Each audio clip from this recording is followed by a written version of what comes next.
नमस्कार दोस्तों, हमारे चैनल अतुल्य कहानियां में एक बार फिर से आप सभी का स्वागत है। यूं तो हर बार हमारी यही कोशिश होती है कि हम एक से बढ़कर एक ज्ञानवर्धक वीडियो लेकर नियमित रूप से आपकी सेवा में उपस्थित होते रहें, क्योंकि हमारा मानना है कि ज्ञान वो दिव्य आंख है जो विषम परिस्थितियों में भी हमारा मार्गदर्शन करता है तथा हमारे सभी संशयों का नाश कर हमें सदैव आगे बढ़ने के लिए प्रेरित करता है। इसलिए आप सभी से निवेदन है कि इस वीडियो को अंत तक अवश्य देखें ताकि आपको इसका वास्तविक आशय समझ आ सके। और अब यदि आप हमारे चैनल पर नए हैं या फिर आपने हमारा चैनल अभी तक सब्सक्राइब नहीं किया है तो प्लीज इसे अभी सब्सक्राइब कर लें, साथ ही बेल आइकन प्रेस करना ना भूलें ताकि आपको हमारे आने वाले सभी नए वीडियोस के नोटिफिकेशंस मिलते रहें। और अब आप सबका ज्यादा समय न लेते हुए आइए इस वीडियो को शुरू करते हैं। बहुत समय पहले की बात है, किसी गांव में धर्मदास नाम का एक व्यापारी रहता था।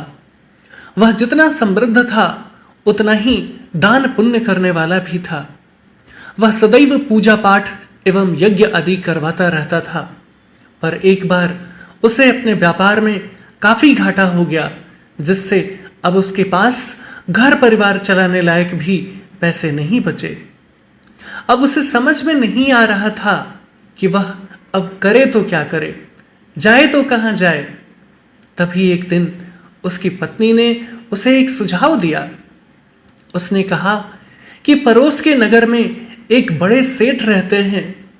हमने सुना है कि वे दूसरों के पुण्य खरीदते हैं, अतः आप भी उनके पास जाइए और अपने कुछ पुण्य बेचकर उनसे थोड़े से पैसे ले आइए, जिससे हम लोग फिर से अपना कारोबार शुरू कर सकें। हालांकि व्यापारी को अपना पुण्य बेचने की बिल्कुल भी इच्छा नहीं थी, परंतु अपनी पत्नी के दबाव और बच्चों की चिंता में वह उस सेठ को अपना पुण्य बेचने को तैयार हो गया। अगले दिन उसकी पत्नी ने उसे रास्ते में खाने के लिए 4-5 रोटियां बनाकर दे दी और व्यापारी उस सेठ से मिलने के लिए निकल पड़ा। काफी देर तक चलने के बाद वह उस नगर के पास पहुंच गया जहां पर वे पुण्य खरीदने वाले सेठ जी रहते थे। पर उसे बहुत जोरों की भूख लगी थी, इसलिए नगर में प्रवेश करने से पहले उसने सोचा कि पहले भोजन कर लिया जाए। परंतु उसने जैसे ही अपने खाने के लिए रोटियां निकाली, कहीं से एक भूखी गाय आकर उसके सामने खड़ी हो गई। बारिश का दिन था और गाय ने अभी अभी एक बछड़े को जन्म दिया था, इसलिए वह उसे छोड़कर खाने के लिए कहीं और नहीं जा सकती थी। उसकी स्थिति देखकर व्यापारी को उस पर बहुत दया आई और उसने एक रोटी उस गाय को खाने के लिए दे दी। पर चूंकि गाय बहुत भूखी थी, इसलिए वह पलक झपकते ही उस रोटी को चट कर गई।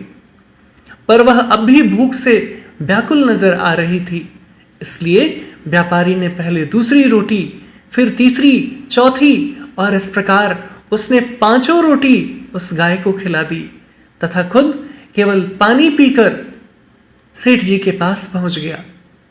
व्यापारी ने सेठ जी से कहा कि वह अपना पुण्य बेचने के लिए उनके पास आया है, पर चूंकि सेठ अपने कारोबार में बहुत व्यस्त थे, इसलिए उन्होंने कहा कि आप कृपया शाम को आएं।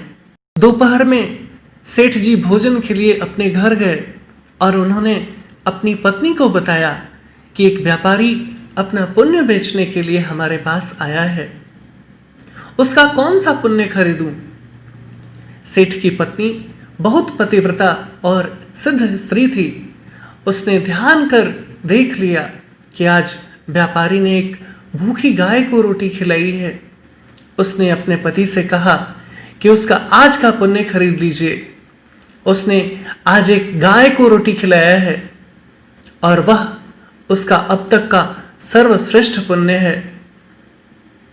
जब व्यापारी शाम को फिर से सेठ जी के पास अपना पुण्य बेचने के लिए आया तो सेठ ने कहा, आज आपने जो यज्ञ किया है मैं उस यज्ञ का पुण्य लेना चाहता हूं। इस पर व्यापारी हंसने लगा और उसने कहा, क्या बात करते हैं, अगर मेरे पास यज्ञ के लिए पैसे होते तो क्या मैं आपके पास अपना पुण्य बेचने आता? सेठ ने कहा, आज आपने एक भूखी गाय को भोजन करवाकर उसके और उसके बच्चे के प्राणों की रक्षा की है। मुझे आपका वही वाला पुण्य खरीदना है। व्यापारी वह पुण्य बेचने के लिए तैयार हो गया।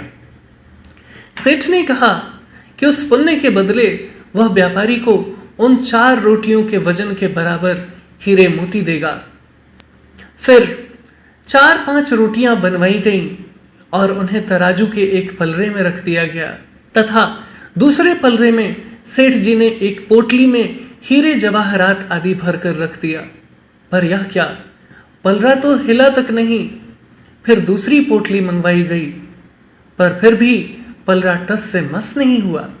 और इस प्रकार दूसरी के बाद तीसरी और चौथी कई पोटलियों के रखे जाने पर भी जब पलरा नहीं हिला तो व्यापारी ने कहा, सेठ जी, मैंने अब अपना विचार बदल लिया है। अब मुझे अपना पुण्य नहीं बेचना है। और यह कहकर व्यापारी खाली हाथ अपने घर की ओर चल पड़ा। हालांकि उसे डर हुआ कि कहीं घर पहुंचकर पत्नी के साथ कलह न शुरू हो जाए, इसलिए जहां उसने उस गाय को रोटियां खिलाई थी वहां से उसने कुछ कंकर पत्थर आदि इकट्ठे कर लिए और उसे पोटली में बांध लिया और घर की ओर चल पड़ा। घर पहुंचने पर पत्नी ने पूछा कि पुण्य बेचकर कितने पैसे मिले? तो व्यापारी ने उसे वह थैली दिखाई और कहा कि इसे संभाल कर रख दो, इसे हम लोग रात्रि के भोजन के बाद खोलेंगे। इसके बाद वह अपने गांव में कुछ उधार मांगने के लिए चला गया। पर उसकी पत्नी ने जब से वह थैली देखी थी तब से उसे चैन नहीं मिल रहा था, इसलिए उसने अपने पति के वहां से जाते ही वह थैली खोल दी। पर यह क्या, थैली खुलते ही उसकी आंखें फटी की फटी रह गईं, क्योंकि वह थैली तो बेशकीमती हीरे जवाहरातों से भरी थी। और यह देखकर उसकी खुशी का ठिकाना नहीं रहा। और जब व्यापारी घर लौटा तो उसने उससे पूछा कि आपके पुण्यों का इतना अच्छा मोल किसने दे दिया? इतने हीरे जवाहरात कहां से मिल गए आपको? पर व्यापारी के समझ में कुछ भी नहीं आ रहा था, इसलिए उसने कहा, जरा वह पोटली लेकर आओ, मैं भी तो देखूं कहां है वो हीरे जवाहरात। यह सुनते ही उसकी पत्नी ने वह पोटली लाकर उसके सामने बिस्तर पर पलट दिया। उसमें से बेशकीमती हीरे जवाहरात और मानिक आदि रत्नों को गिरता देखकर व्यापारी बहुत भावुक हो गया। फिर उसने रोते हुए अपनी पत्नी को सारी बात बता दी। उसकी बातें सुनकर उसकी पत्नी को बहुत पछतावा हुआ कि उसने अपने पति को विपत्ति काल में उसका पुण्य बेचने को विवश किया। फिर दोनों ने तय किया कि वे इसमें से कुछ अंश निकालकर अपना व्यापार शुरू करेंगे और व्यापार से प्राप्त धन को इसमें मिलाकर इसे जन कल्याण के कार्यों में लगा देंगे। तात्पर्य यह है कि ईश्वर हर कदम पर आपकी परीक्षा लेता है और उस परीक्षा में सबसे ज्यादा आपके उसी गुण को परखा जाता है जिस पर आपको गर्व होता है। और यदि आप उस परीक्षा में खरे उतरते हैं तो ईश्वर वह गुण आप में हमेशा के लिए वरदान स्वरूप दे देते हैं। पर यदि आप उस परीक्षा में उत्तीर्ण नहीं हुए तो ईश्वर उस गुण के लिए किसी अन्य योग्य व्यक्ति की तलाश में लग जाते हैं। इसलिए हमें विपत्ति काल में भी ईश्वर पर भरोसा रखना चाहिए तथा सही राह पर ही चलना चाहिए, क्योंकि आपके कंकर पत्थर भी अनमोल रत्न हो सकते हैं। और अब इस वीडियो में इतना ही। यदि आपको हमारा वीडियो अच्छा लगा हो तो प्लीज इसे लाइक करें और ज्यादा से ज्यादा शेयर करें, ताकि हमारा मनोबल यूं ही बना रहे और हम एक से बढ़कर एक ज्ञानवर्धक वीडियो लेकर नियमित रूप से आपकी सेवा में उपस्थित होते रहें। और तब तक के लिए बने रहें हमारे चैनल अतुल्य कहानियां पर। हम इसी प्रकार का ज्ञानवर्धक वीडियो लेकर जल्द ही एक बार फिर से आपकी सेवा में उपस्थित होंगे। जय हिंद, जय भारत।